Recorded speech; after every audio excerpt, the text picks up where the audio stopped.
திருத்தணி அருகே சென்னை திருப்பதி தேசிய நெடுஞ்சாலை விரிவாக்க பணிகள் நடைபெற்று வருகிறது. இந்த பணிகளுக்கு திருத்தணி அருகில் உள்ள டிவிபுரம் ஊராட்சி, முருகம்பட்டு ஊராட்சி ஆகிய 2 பகுதிகளைச் சேர்ந்த 40 விவசாயிகளின் நிலங்கள் கையகப்படுத்தப்பட்ட நிலையில் கடந்த 13 ஆண்டுகளாக உரிய இழப்பீடு வழங்கவில்லை என்று கூறப்படுகிறது.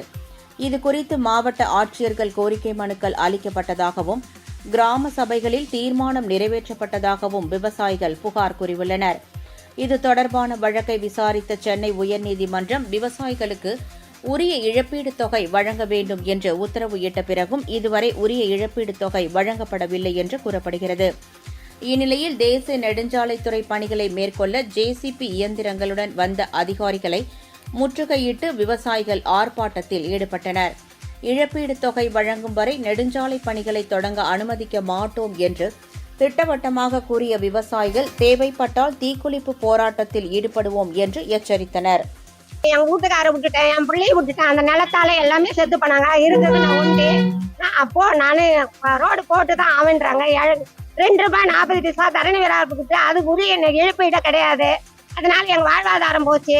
எங்களுக்கு அதே மாதிரி நிலத்தையாவது எங்காவது விட்டுருங்கன்னு சொல்றேன், அதையே ஏத்துக்க மாட்டேன்றாங்க. கலெக்டர் 10 கலெக்டர் பார்த்தோம் சார், ஒரு கலெக்டர் ரெஸ்பான்சிபிளே இல்லை.